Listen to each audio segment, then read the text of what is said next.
Welcome to the prison party. Today, we're not talking about prizes, but about turning everyone in this joint into a bunch of lovable losers.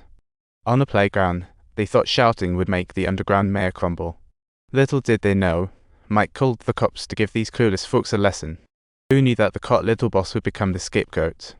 Mike thought this would get the prison gangs to chill out, only to ignite another world party. 2 days later, the prison hosted the Gang Protest Festival as the White Gang turned their playground into a theme park. Neither side backed down, starting a dance-off, and a nervous rookie cop accidentally shot someone innocent from the tower. The Black Gang was furious, and Mike was as jittery as a cat on a hot tin roof, but before she could think of a plan, a girl showed up at her door. The girl introduced herself as the owner of the mysterious cache, and it was hilarious because Milo sent her to initiate peace talks. Mike could hardly believe her ears, thinking you little rascal know how to play the game. So she shooed the girl away, eager to get back to like trash that wouldn't go away. The girl reappeared. This time, seeing her bruises made Mike stop and chat about what happened. Mike's sense of justice kicked in, and she summoned 2 officers in the dead of night for a bar raid to avenge the girl.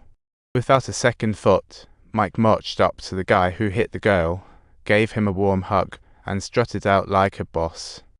She thought this would be her little victory, but the truth left her steaming mad instead. She screamed, "My spine feels like it just got tossed out. Every time was like losing a backbone." After leaving the bar, Mike thought he helped the girl, when another claimed angels are here for you. At first, she ignored it, but when the girl mentioned she hid a tracker, Mike realized, oh no, we're in hot water. Rushing back to her office, the previous girl had evaporated. Little did she know, the girl was sold to the White Gang. A madman locked her in a dark basement, periodically giving her strange magic potions. But little did they know, a nightmare was about to unfold for everyone. The drama was just beginning. As they drove out, they hit a roadblock and helplessly followed the cops' orders, which led them right into enemy territory. When they said they couldn't fight back, 2 goons were turned into SIDS by the rival gang. A tragic twist. Luckily, the girl only got spooked, and the Black Gang leader immediately called Mike from the basement. Seeing Alice battered and bruised by the White Gang sent Mike's fury to new heights. She swooped Alice back to the White Gang's turf for a massive cleanup, like a superhero clearing out clutter. After taking out the bad guys, Mike whisked Alice off to a remote mountain to continue this wild adventure. Knowing there was a tracker on Alice, she skillfully prepped for a removal.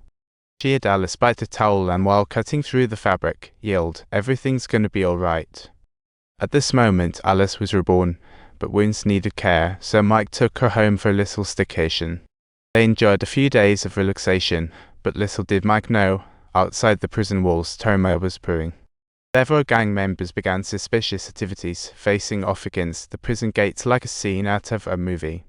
Sensing trouble, the warden called for all gang leaders to assemble for a pop-up show. He boldly declared that as long as they played nice, they could live in peace. He thought he could broker peace, but the very next day, they hosted a lunch assassination, leaving everyone shaking their heads in disbelief. The prison was on the brink of an explosion, and everyone braced themselves for the coming storm.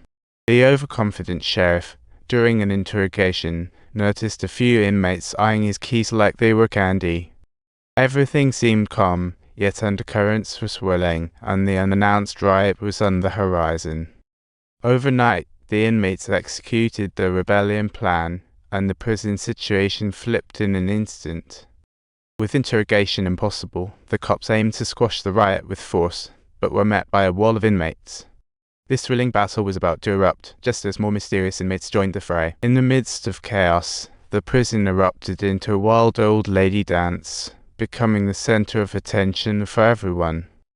Everyone could only hold on to gratitude, hoping to survive the ruckus and keep grooving to their own beats. Of course, if you enjoyed this thrilling plot, like and subscribe. Until next time.